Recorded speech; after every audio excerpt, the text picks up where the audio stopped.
हाँ प्रिय विद्यार्थियों, देखिए ये यूपी बोर्ड परीक्षा एनसीईआरटी मैथ है। कुछ महत्वपूर्ण प्रश्न है। क्वेश्चन नंबर 1 क्या है? साइन इनवर्स साइन 7 पाई/4 का मुख्य मान बताइए। तो हम पहले इसको गलत करते हैं। क्या करते हैं? साइन इनवर्स से साइन हट जाता है। हम जानते हैं, क्या जानते हैं कि बाहर इनवर्स हो भीतर साइन हो, साइन इनवर्स साइन हो तो साइन इनवर्स से साइन हट जाता है, ये थीटा रह जाता है। ऐसे ही हम यहाँ करना चाहते हैं, साइन इनवर्स से साइन हट जाएगा तो 7 पाई/4 रह जाएगा। लेकिन हम इसे खोलना चाहें तो 7 इंटू पाई की जगह पर 180 लिखेंगे अपॉन 4 से ये डिवाइडेशन कर देंगे तो कितना 45 बार डिवाइडेशन हो जाएगा। इसका मल्टीप्लाई करेंगे, 7 का यहाँ कर देंगे 5 हो जाएगा और ये इतना हो जाएगा। ये बहुत अधिक मान है, क्योंकि एक बात हम जानते हैं कि साइन इनवर्स का यदि हम परसेंट निकालें का परसेंट मीन्स होता है रेंज कि इसका साइन इनवर्स का मान कहाँ से कहाँ तक होता है। ये हमारा -π/2 से लेकर के π/2 होता है। आप इसका चित्र भी देख सकते हो, यहाँ पर याद करना पड़ेगा साइन इनवर्स का परसेंट। ये -π/2 से लेके π/2 होता है। ऊपर की ओर जाओगे तो आपका π/2 आ जाएगा 90 और नीचे की ओर इधर को आओगे तो -π/2 हो जाएगा। तो हमें इसका पता लग गया कि या तो साइन इनवर्स का मान पहले चतुर्थांश में आना चाहिए या चौथे चतुर्थांश में आना चाहिए, क्योंकि ये वाला चतुर्थांश आपका सेकंड होता है, ये वाला चतुर्थांश आपका थर्ड होता है। First, second, third, fourth. तो आपका साइन इनवर्स का मान या आपको याद करना पड़ेगा कि पहले में या चौथे में होता है। ये तो 3 से 15 अंश बहुत ज़्यादा निकल गया, ये हमारा गलत हो गया, ये अधिक नहीं आना चाहिए। तो हम क्या करेंगे इसको? हम इसके लिए सबसे पहले इस कोण को छोटा करेंगे। ये आपका जो कोण है उसको बहुत छोटा करेंगे। हम इसे करना चाहेंगे साइन इनवर्स, और साइन अंदर चल रहा है, इसे हम लिख सकते हैं 2 पाई - π/4। जरा चेक करके देखना, ये 4 दूनी 8 में से गया 7 पाई/4 हो गया। ध्यान रखते हैं पीछे π/4 दिखाई दे रहा है, पीछे π/4 7 का ध्यान नहीं रखेंगे तो π/4 हमने पीछे कर लिया, लेकिन हमने ये बजट बना लिया। ये ऐसे बजट बना के सोच लेते हैं। अब 360 - थीटा हम सूत्र जानते हैं कि साइन इनवर्स आप ऐसे ही बना रहने दो। साइन यहाँ पे साइन 360 - थीटा, हमने देखा कि साइन 360 में से कुछ कम हो गया। पूरा चक्र 360 का होता है, इससे कुछ कम हो गया। ये चौथे चतुर्थांश में हो गया। चौथे में हमारा साइन का मान नेगेटिव होता है और 360 अंश वाले पाई वाले बदलते नहीं है, तो रहेगा आपका साइन और π/4 ही रह जाएगा, ये π/4। फिर क्या करेंगे? एक फॉर्मूला होता है हमारा। क्या फॉर्मूला होता है एक देखेंगे, sine inverse - theta equal, sine inverse के भीतर माइनस कोण हो तो ये माइनस हमारा आगे आ जाता है, माइनस साइन इनवर्स और भीतर जो कोण लिखा है वो यहाँ आ जाता है। फिर देखा हमने इसे, क्या करेंगे? साइन इनवर्स माइनस ये हो तो ये माइनस वाला बाहर आ जाएगा और साइन इनवर्स ये पूरा कोण माना जाएगा। साइन इनवर्स - थीटा इक्वल, ये माइनस हमारा बाहर आ गया, साइन इनवर्स ये यहाँ लिख दिया कोण ये, तो ऐसे ही साइन इनवर्स - थीटा इक्वल, ये माइनस बाहर आ गया और साइन इनवर्स के साथ ये कोण पूरा लिख देंगे, साइन π/4 लिख देंगे। फिर हमने क्या देखा, अब आप साइन इनवर्स से साइन हटा सकते हो तो माइनस ये π/4 बच गया, ये इससे ये हट गया, π/4 बच गया। यह आपका इसका मुख्य मान हो गया। ये आंसर है आपका। ये बोर्ड परीक्षा में क्वेश्चन आ जाता है, इसको ध्यान से देखना। हाँ विद्यार्थियों देखिए, ये क्वेश्चन नंबर 2 है, e⁻sin x² का अवकल गुणांक ज्ञात करो। तो किसी का अवकल गुणांक ज्ञात करते हैं या अवकलन करते हैं, हम उसे मान लेते हैं, माना y = e⁻sin x², ये मान लेते हैं। अब y का अवकलन हम x के सापेक्ष अवकलन करना चाहें तो y का अवकलन हम जानते हैं dy/dx होता है, और e⁻ का अवकलन बिल्कुल e⁻ होता है, जैसी आपकी पावर लगी है वैसी लिख देंगे। इनटू फिर पावर का अवकलन करेंगे d/dx, साइन लिख करके यहाँ x² लिख देंगे ऐसे। अब देखो क्या करते हैं, e⁻sin x² ऐसे ही छोड़ देंगे, इनटू साइन का अवकलन हम जानते हैं कॉस होता है और कोण को चुपचाप लिख दिया जाएगा, इनटू फिर कोण का अवकलन करेंगे d/dx, ये आपका कोण आ गया उसका करेंगे। फिर क्या है, ये तो ऐसे ही छोड़ दो, e to the power sine x square ऐसे ही छोड़ दो, इंटू कॉस एक्स स्क्वायर ऐसे ही लिख दो। और इसका हम एक सूत्र होता है, क्या ये सूत्र होता है डी अपॉन डी एक्स पे पावर एन हो तो एन आगे आ जाता है, ऊपर एक्स में से एक कम हो जाता है एन में से, N X to the power N minus one ऐसे ही 2 आगे आ जाएगा और ऊपर इससे एक कम हो जाएगा 2 माइनस 1। तो आपका ये 2x हो गया। इस 2x को हम आगे लिख लेंगे यहाँ पर और ये ऐसे ही लिख देंगे e to the power sine x square लिख देंगे इंटू कॉस एक्स स्क्वायर लिख देंगे। यही आपका आंसर आ चुका है। ये भी क्वेश्चन ठीक है, इम्पोर्टेंट है, इसको सीख लेना है। हाँ प्रिय विद्यार्थियों, देखिए क्वेश्चन नंबर थर्ड क्या है, sine inverse x plus cos inverse x का मान बताना है। हम एक फॉर्मूला जानते हैं, sine inverse x plus cos inverse x equal π/2 जानते हैं, तो आपका ये आंसर हो गया। अब आपको क्वेश्चन नंबर 4 हल करना है। ये आपका कंपटीशन में भी आता है, बोर्ड परीक्षा के लिए बहुत इंपॉर्टेंट है। तो पहले क्या करेंगे हम, एक बात है, इंटीग्रल लगा हो तो उसी आई मान लो, आई इक्वल इंटीग्रल 1 की जगह हम ऐसी इसी टाइप की एक संख्या ऊपर लिखते हैं, इसी टाइप की, क्या है, sign square x plus cos square x लिख दिया हमने, क्योंकि इसका मान 1 होता है, ये रहा। और नीचे क्या चल रहा है वो लिख देंगे sign square x into cos square x और पीछे dx लिख देंगे, यहाँ पर dx और होगा। इसका अलग अलग डिवाइडेशन कर देंगे, ये बटे फुल और ये बटे फुल कर देंगे।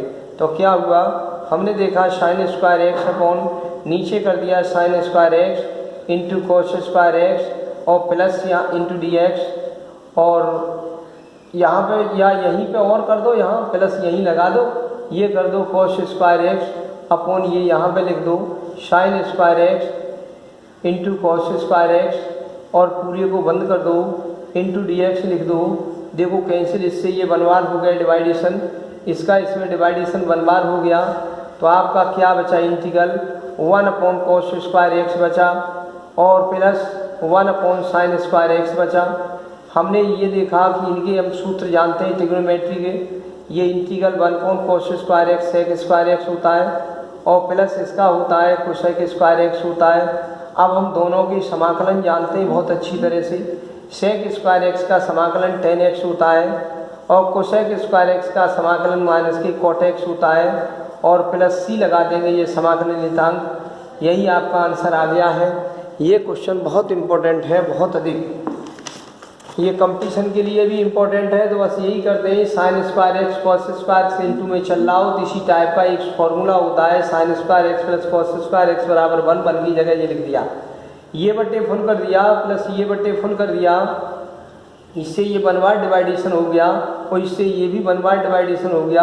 1 अपॉन कॉस स्क्वायर एक्स बचा plus 1 upon sine square X बचा, 1 upon cos square X sec square X होता है और 1 upon sine square X cosec square X होता है। सेक स्क्वायर एक्स का समाकलन tan x होता है, कोसेक स्क्वायर एक्स का समाकलन माइनस cot x होता है और समाकलन नियतांक को जोड़ दिया जाता है प्लस c। ऐसे आप इसे हल कर देखेंगे इस क्वेश्चन को।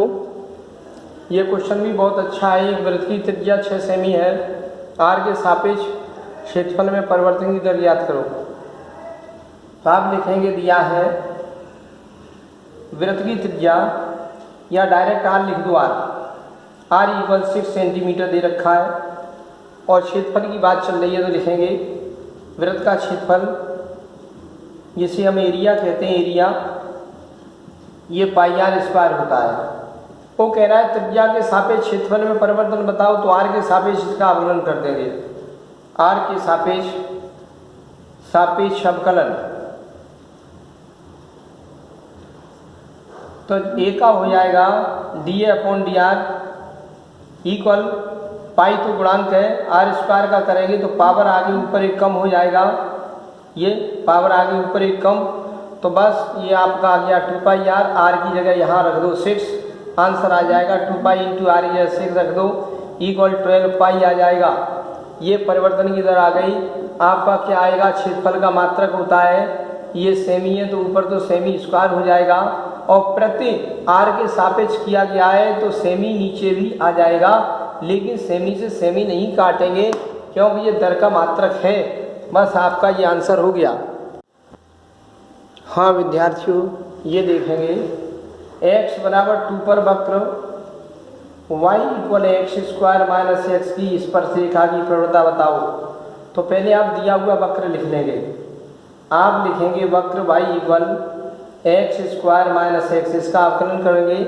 y का अवकलन dy अपॉन dx होता है और इसका पावर आगे ऊपर एक कम कर दिया जाएगा और x का अवकलन 1 होता है। यही आपकी प्रवणता होती है, लेकिन x इक्वल 2 पर। तो इसमें रखेंगे पुट x इक्वल 2 कर देंगे तो हमारा क्या बन जाएगा, dy अपॉन dx की वैल्यू आ जाएगी 2 इंटू 2 माइनस 1, 4 में से 1 सब्ट्रैक्ट कर दो तो आपका 3 हो जाएगा। यही प्रवणता है, dy अपॉन dx को ही प्रवणता कहते हैं। ये m होता है, टेन थीटा होता है, प्रवणता होता है, स्लोप होती है, आंति होती है, झुकाव होता है, ग्रेडियंट होता है, ये प्रवणता होती है। ये ऐसे आप इसे हल कर देंगे। हाँ, अब इस क्वेश्चन को देखेंगे। ये क्वेश्चन है e to the power x dx का मान बताओ, लिमिट 0 to 1 है। तो हम करते क्या है, e टू दी पावर का समाकलन इंटीग्रेशन हमारा e to the power x होता है। लिमिट हम ये लगाएंगे 0 से लेके 1, यहाँ 0 लगा देंगे, ये 1 लगा देंगे। तो क्या करेंगे, पहले अपर लिमिट यहाँ रखी जाती है तो e to the power x के स्थान पर अपर लिमिट रख देंगे माइनस, फिर e to the power x के स्थान पर 0 रख देते हैं। अपर लिमिट यहाँ लगाने के बाद x के स्थान पर अपर लिमिट लगाने के बाद फिर माइनस करते हैं अपनी तरफ से, फिर लोअर लिमिट यहाँ लगा देते हैं। तो e पे पावर 1 का मतलब e हो गया और किसी पावर 0 तो उसका मान 1 होता है। ये आपका आंसर हो गया। ये क्वेश्चन देखेंगे 7, x³ इंटू लॉग x का अवकल गुणांक ज्ञात करो।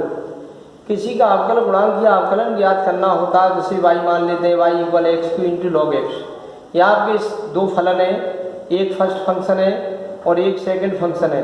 तो हम इसका डिफरेंशिएट करेंगे x के सापेक्ष। y का अवकलन क्या होता है, dy अपॉन dx।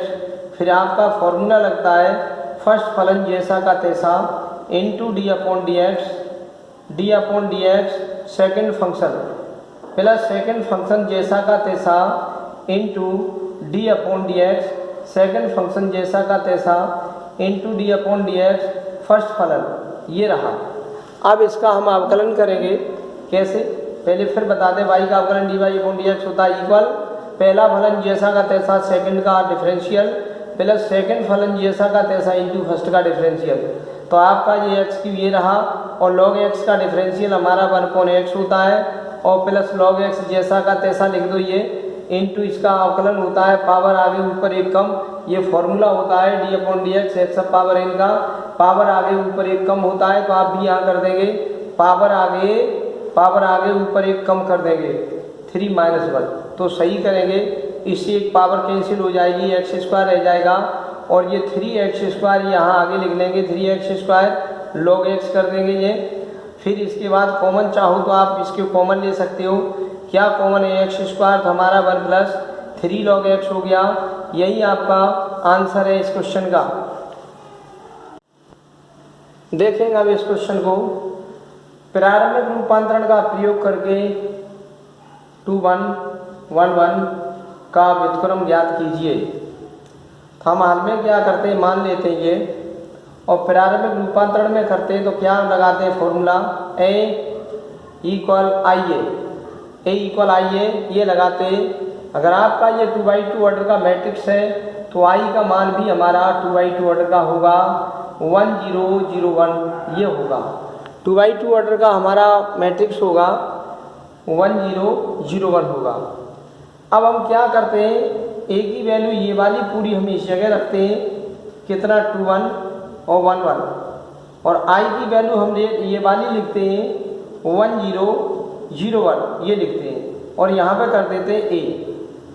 और इसको इस मैट्रिक्स को हिसाबी को इस रूप में इसे बदल दो तो यहाँ जो रूप बदल जाएगा वही आपका a इनवर्स हो जाएगा। अभी तो ये i है और a ये लिखा है, यहाँ वैल्यू नहीं रखेंगे, a का मान केवल इस जगह रखेंगे, a इक्वल IA, a की जगह ये वाली वैल्यू रख देते हैं। i की वैल्यू हमारी ये आपका एक हावी होता है तो इस हावी को यहाँ रख देते हैं, आइडेंटिटी मैट्रिक्स होता है ये, a यहाँ लिख दिया। अब आप 1 यहाँ पर लाना इस जगह पे 1, तो R1 से R2 घटा दो। क्या क्रिया करेंगे, पहले R1 से घटाएंगे R2 तो क्या हमारा बनेगा, इससे हम ये घटा देंगे तो 2 से 1 घटा दिया तो 1 रह गया, इससे ये घटाया तो 0 हो गया। ऐसे यहाँ करेंगे बिल्कुल सेम, इससे ये घटा दो 1 और इससे ये घटा दो -1 और ये लिख देंगे यहाँ, और ये वाली रो ऐसी उतार देंगे पूरी की पूरी 1 1 0 1 ऐसे उतार देते हैं। आपका यहाँ 1 आ चुका है ये, और ये 0 भी आ चुका, ये भी 1 आ चुका, केवल यहाँ 0 लाने को रह गया है बस। ये रूप बिल्कुल ये वाली संख्या को इस रूप में बदल दो, 1 हमारा आ गया, 0 वैसे भी बन गया, ये वाला 1 दिखाई देने लगा, केवल यहाँ 0 लाना इस जगह। तो आप R2 में से R1 को घटा दो, R2 में से R1 को घटा दो तो क्या हमारा हो जाएगा, हम R1 से अभी बोलते नहीं है ये, और यहाँ R1 से बिल्कुल ना बोलो, और यहाँ पे ही लिख दो, इससे आप ये घटाएंगे तो इससे ये घटाएंगे, R2 से R1 घटाएंगे, R2 से R1, इससे ये घटाएंगे तो 0 आ जाएगा, इससे ये घटाएंगे 1 आ जाएगा, इससे ये घटाएंगे -1 आएगा, इससे ये घटाएंगे 2 हो जाएगा, क्योंकि इससे ये घटेगा 1 में से घटेगा -1 तो आपका ये चिन्ह बदल जाएगा, ये 2 हो जाएगा। अब आप क्या करेंगे, आपका ये I बन चुका है तो हमारा ये A इनवर्स हो जाएगा, क्यों कि एक सूत्र होता है A inverse A equal I होता है, A inverse A equal I होता है, A inverse A equal I होता है, I बन गया है तो A inverse A equal I, इसलिए ये A इनवर्स हो गया, इसलिए A इनवर्स की वैल्यू निकली, ये का व्युत्क्रम इसे कहेंगे, ये लिख देंगे पूरी 1 - 1 - 1 2, ये आपका आंसर आ गया, ये व्युत्क्रम हो गया। ये क्वेश्चन कैसे हल किया जाएगा, सारणिक cos theta sin theta, sin theta cos theta, ये हमारा सारणिक का चिन्ह है, इसका मान ज्ञात करो तो हम ये सारणिक को डिटरमिनेंट कहते हैं, डी से या डेल्टा से नियुक्त कर देते हैं, ये पूरा यहाँ रख लिया तो हमारा डी क्या बनेगा, ये गुणा में से ये गुणा घटा दो, पहले यहाँ मल्टीप्लाई कर दीजिए, उसमें से ये घटाएंगे, तो हमने इसका ऐसे मल्टीप्लाई कर दिया तो cos स्क्वायर थीटा हो गया, माइनस इसमें घटाया ये sin स्क्वायर थीटा हो गया, ये किसी का सूत्र होता है, cos 2 थीटा का सूत्र होता है, तो लिख दिया cos 2 थीटा, ये आपका सारणिक का मान आ गया। देखेंगे इस क्वेश्चन को, ये y equal cos inverse sin x लिखा हुआ है और x के सापेक्ष अवकल गुणांक ज्ञात करो। तो y का तो अवकलन आप जानते हैं कि dy/dx होता है, cos इनवर्स का अभी याद नहीं है तो हम बताते हैं, d/dx यदि हम cos इनवर्स का अवकलन करेंगे तो सूत्र होता है -1/√1 माइनस इस कोण का वर्ग होता है यहाँ पर, और इंटू फिर इस कोण का अवकलन और कर देते हैं d/dx, ये आपका कोण यहाँ रखा उसका और कर देते हैं। फिर समझो cos इनवर्स का क्या होता है डिफरेंशियल, -1/√1 माइनस एक कोण cos इनवर्स के बाद है वो यहाँ रख देते हैं वर्ग, इंटू फिर इस कोण का अवकलन और करते हैं, तो इसी के अनुसार क्या करेंगे, माइनस के 1/√1 माइनस इस कोण का वर्ग करेंगे तो sin x का वर्ग कर देंगे, इंटू d/dx इस कोण का अवकलन कर दिया जाएगा, लिख देंगे sin x। इसके अनुसार cos इनवर्स x का क्या होता है, -1/√1 माइनस इस कोण का वर्ग इंटू फिर इस कोण का अवकलन यहाँ कर देते हैं, तो यही कर दिया। cos इनवर्स का क्या होता है, -1/√1 माइनस इस कोण का वर्ग इंटू इस साइन का अवकलन यहाँ कर देंगे, तो -1/√1 माइनस साइन स्क्वायर x ये आ गया आपका, और इंटू साइन x का अवकलन cos x होता है। फिर क्या किया हमने, नीचे कोई फॉर्मूला बन चुका है, ये फॉर्मूला क्या बना, √1 minus sine square theta x बराबर cos स्क्वायर x बन गया, और ऊपर cos x चल रहा है, नीचे भी वर्गमूल ले लिया हमने, तो नीचे cos x वर्गमूल हो गया, इंटू ये cos x लिख दिया, इसका ये कैंसिल हो गया, तो -1 आंसर आ गया। इस प्रकार से इसे हल कर देखेंगे। अब ये क्वेश्चन उच्चिष्ट व निम्निष्ट मान ज्ञात करना है। कोई आपका फलन दिया है, उसका उच्चिष्ट और निम्निष्ट मान ज्ञात करना है।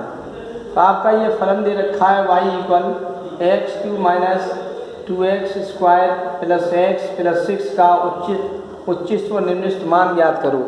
तो कैसे किया जाता है इसको, पहले जो दिया हुआ वक्र है उसे ऐसे लिख लेते हैं, जितना आपका ये वक्र दिया उसे ऐसे ही लिख लेंगे। ये इसका अवकलन करेंगे। अब एक बार इसका अवकलन कर दीजिए। y का अवकलन dy/dx होता है, इक्वल पावर आगे आती है ऊपर एक कम हो जाता है। ऐसे भी यहाँ करेंगे तो 4x हो जाएगा, x का अवकलन 1 हो जाएगा। अब हम डालने को जैसे इक्वेशन फर्स्ट डाल देंगे, इसे इक्वेशन सेकंड डाल देंगे। एक बार पुनः अवकलन और करते हैं। d2y/dx² अवकलन कर दिया, इक्वल पावर आगे आएगी तो 6 ऊपर एक कम हो जाएगा। 4 इंटू यहाँ 1 कर देंगे तो 1 4 हो जाएगा और अचर राशि का अवकलन हमारा 0 हो जाएगा, जिसमें न x हो न y हो, उसका अवकलन 0 हो जाएगा। तो आपका ये आ गया 6x - 4 आ गया। ये इक्वेशन थर्ड डाल देंगे। फिर क्या लिखा जाता है, उच्चिष्ट या निम्निष्ट के लिए, उच्चिष्ट या निम्निष्ट के लिए जो एक बार आपने अवकलन किया वो 0 होता है। ये dy/dx = 0 होता है। तो हम क्या करेंगे समीकरण 2 से, समीकरण 2 क्या है हम देखते हैं। ये रहा 3x² माइनस के 4x + 1 = 0। ये dy/dx की वैल्यू लगा दीजिए, 0 लिख दिया। ये फैक्टर इससे करेंगे, 3 × 1 3 और जुड़ के आ जाए 4, तो 3x² माइनस यहाँ में 3 + 1 लिख देंगे, x + 1 = 0। 3x² माइनस के 3x और माइनस x + 1 = 0। 3x कॉमन ले लेंगे तो x - 1 आ जाएगा, 1 ले लेंगे तो x - 1 हो जाएगा = 0। फिर x - 1 निकालेंगे, x - 1 निकालेंगे तो एकम बचेगा 3x - 1 = 0। ये दे करेंगे तो पहले आप बस ये सोच लो, दिए हुआ जो तुम्हारा वक्र है उसे समीकरण 1 डाल देते हैं। y तो है ही पहले से, 1 डाल देते हैं। एक बार अवकलन करेंगे dy/dx निकाल लेंगे, पुनः अवकलन करेंगे d2y/dx² निकाल लेंगे। Equation first and second and third हो गया। उच्चिष्ट या निम्निष्ट के लिए dy/dx = 0 कर देते हैं और dy/dx की जो वैल्यू है वो पूरी की पूरी यहाँ रख करके = 0, इसके फैक्टर करके x के मान निकालते, वो x के मान इस समीकरण 3 में रखते हैं। तो हम इसके मान और निकालेंगे, करेंगे क्या, यदि a = 0, x - 1 = 0 और फिर ये 3x - 1 = 0 करेंगे। क्या करेंगे अब इसके बाद, इफ यदि ये = 0, x - 1 = 0 तो हमारा x का मान बना गया। फिर यदि ये = 0, यदि 3x - 1 = 0 तो हमें पता लग गया कि उसको उधर ले जाएंगे तो 1 हो गया। इससे x की वैल्यू निकाल लेंगे, ये x की वैल्यू हमारी 1/3 आ गई। अब क्या लिखेंगे, जब x = हम ये 1 लें तो समीकरण 3 में रखेंगे। ये बात समीकरण 3 से, 3 क्या है आपका, ये लिखा हुआ है d2y/dx² = 6x - 4 लिखा है। मान रख देंगे 6 × 1 - 4, तो 6 - 4 = 2 रह गया। ये मान आपका पॉजिटिव आ गया तो कह देंगे फलन x = 1 पर हमारा निम्निष्ट है। उल्टा काम होता है, पॉजिटिव आ जाए तो निम्निष्ट है और नेगेटिव आ जाए तो उच्चिष्ट है। ये हमारा x = 1 पर हमारा फलन निम्निष्ट है, पॉजिटिव आ जाए तो निम्निष्ट है। तो फलन का निम्निष्ट मान निकालोगे तो x = 1 हम इस समीकरण में रख देते हैं, तो जो y का मान निकलता है वो आपका फलन का निम्निष्ट मान आ जाएगा। इसके बाद क्या करेंगे, ये अपना ध्यान रखना कि d2y/dx² हमारा ये 2 बार अवकलन आ गया है 6x - 4, ये आ गया। तो हम क्या करते हैं अब, इसके बाद एक और यदि करेंगे, अभी यहाँ दोनों मान निकल आए। ये मान आपका कितना आ गया, ये पॉजिटिव आ गया तो निम्निष्ट हो गया, तो कहते हैं इसलिए x = 1 पर फलन निम्निष्ट है। इसलिए फलन का निम्निष्ट मान समीकरण 1 से, बस इसी फलन में x = 1 रख दो, y = 1 का क्यूब -2 × 1 का स्क्वायर और +1 + 6 कर देंगे तो 1 - 6 का वर्ग करेंगे 2 हो जाएगा, +1 + 6 तो ये इसे ऐड कर देंगे और 6 7 8 8 से घट जाएगा, या 1 1 2 से 2 कट गया, ये आ गया आपका निम्निष्ट मान। अब हमें x = 1/3 लेंगे, x इक्वल 1/3 लेंगे। क्या करेंगे अब हम x इक्वल 1/3 लें तो समीकरण 3 से 3 हमारा क्या है वो देख लेंगे। d2y/dx² इक्वल 6x माइनस 4, इसमें मान रख दो 1/3, तो 6 इंटू 1/3 माइनस 4, तो इससे ये डिवाइडेशन हो गया 2r, माइनस 4 माइनस के 2 बचे। ये मान आपका नेगेटिव आ गया है, नेगेटिव आ गया, इसलिए x बराबर 1/3 पर फलन उच्छिष्ट है, फलन उच्छिष्ट है। इसलिए फलन का उच्छिष्ट मान, फलन का उच्छिष्ट मान समीकरण 1 से एक ये लिखा हुआ है y इक्वल, इसमें मान रखेंगे 1/3, 1/3 का क्यूब माइनस 2 इंटू 1/3 का स्क्वायर और प्लस 1/3 प्लस 6 कर देंगे। इसे हल करेंगे वही आ जाएगा 1/27 माइनस 2/9 और प्लस 1/3 प्लस 6। आप यहाँ एलसीएम ले लो, यो 27 एलसीएम ले लो, तो 1 माइनस 6 प्लस 9 प्लस 6 सत्ते 42 की 2 हाथ से 4, 6 दूनी 12 4 16, ये ऊपर करके सही और निकाल लो, वही आपका आंसर आ जाएगा। तो आपने क्या सीखा, ये सीखा कि सबसे पहले जो आपका y दिया है इसका समीकरण 1 डाल देंगे, फिर एक बार अवकलन करेंगे, समीकरण 2 डाल देंगे, पुनः अवकलन करेंगे, समीकरण 3 डाल देंगे। उसके बाद क्या करते हैं, उच्छिष्ट या निम्नलिखित के लिए एक बार अवकलन जो dy/dx है उसे 0 कर देते हैं। 0 करने के बाद फिर हम उससे मान रख करके फैक्टर करके x के मान निकालते, वो मान x के 2 बार अवकलन में रखे जाते हैं, उससे चिन्ह का मान पता लग जाता है। अगर चिन्ह आपका पॉजिटिव आता है तो फलन निम्नलिखित है, और अगर नेगेटिव आता है तो फलन उच्छिष्ट है। फलन के उच्छिष्ट निम्नलिखित मान अगर ज्ञात करने हो तो इस समीकरण से ही ज्ञात किया जाता है।